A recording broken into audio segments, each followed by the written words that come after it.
Before recording this lecture, I stopped by in a coffee shop. This cappuccino is good. And as soon as I gave $5 to the cashier, she faced an algorithmic problem with which coins to select to give me the change. And cashiers all over the world use an algorithmic approach called greedy algorithm to solve this problem. Today, we will learn how cashiers and computer scientists use greedy algorithm for solving many practical problems. So the change problem is finding the minimum number of coins needed to make change. More formally, input for the problem is an integer money and positive integers coin 1, coin 2, coin D that represents coin denominations. For example, in the US, coin 1 will be 1 cent, coin 2 will be 5 cents, 10 cents, 25 cents, and 50 cents. And the output is the minimum number of coins with its denominations coin 1, coin 2, coin D that changes money exactly. So today in the morning, when cashier had to return me 40 cents, she most likely used the following algorithm.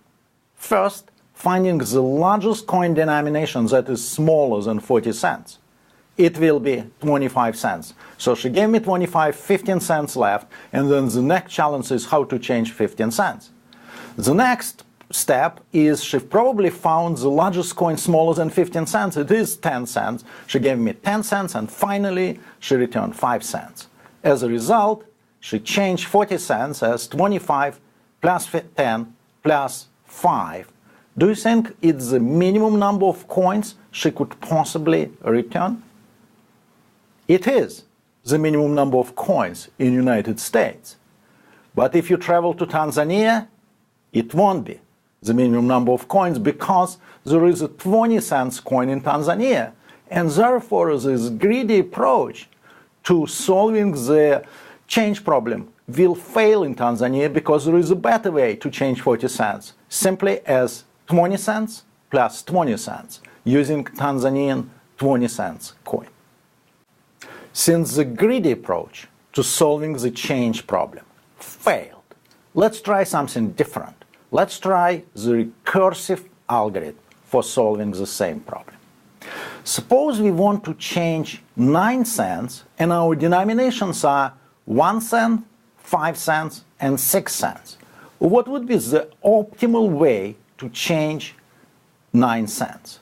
Well, if we only knew what are the optimal ways to change 9 minus 6 cents, 9 minus 5 cents, and 9 minus 1 cent, then we would know what is the optimal way to change 9 cents. Or in other words, to change 9 cents, we need to know how to change smaller number of cents, in our case 3 cents, 4 cents, and 8 cents. And therefore, an approach to solving this problem would be to use this recurrence to write the recursive program. This idea is implemented in the program Recursive Change. To change money cents using coins coin 1, coin 2, coin D, we do the following. We first recursively call recursive change with the amount of money minus coin 1, money minus coin 2, and money minus coin D, and find the minimum amount of money for these D choices. We add plus 1 because there is one more coin to add and return this value. This looks like the right approach to solve the problem. But let's check how fast the resulting program is. So when we're changing 76 coins, there are actually 3 choices. We need to recursively call recursive change for 70 cents, 71 cents, and 75 cents. But for each of these values, we need once again to call 3 choices. And we will continue growing this tree, and very quickly it will turn into a gigantic tree. Let's check how many times we have already tried to change 70 cents. 3 times, and we only started expanding this tree.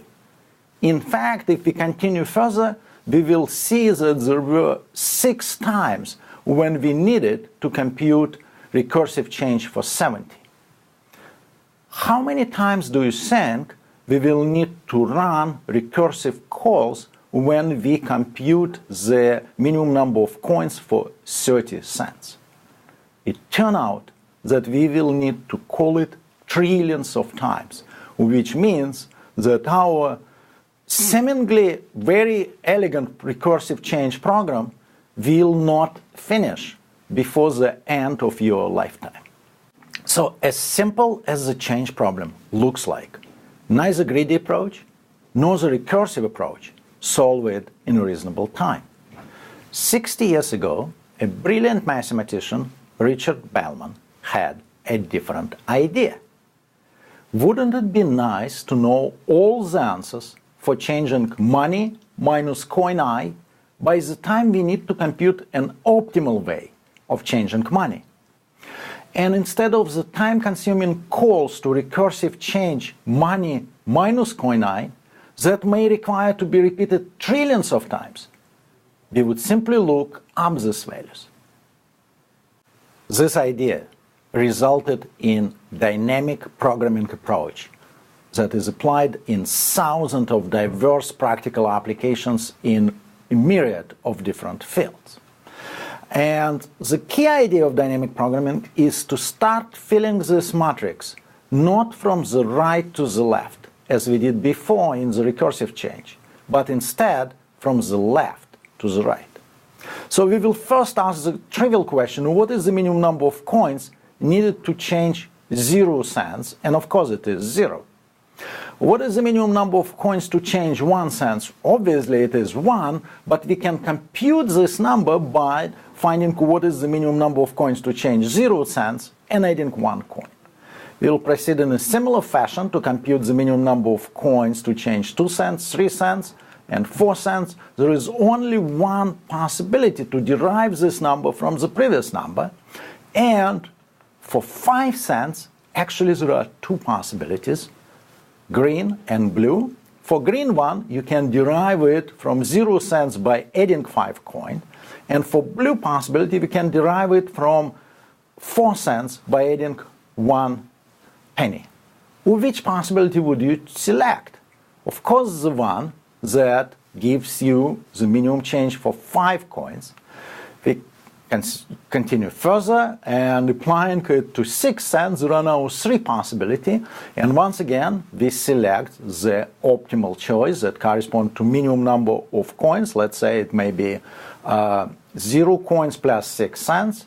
We continue for 7 cents, continue for 8 cents, and finally, very quickly, we actually found the correct answer for 9 cents.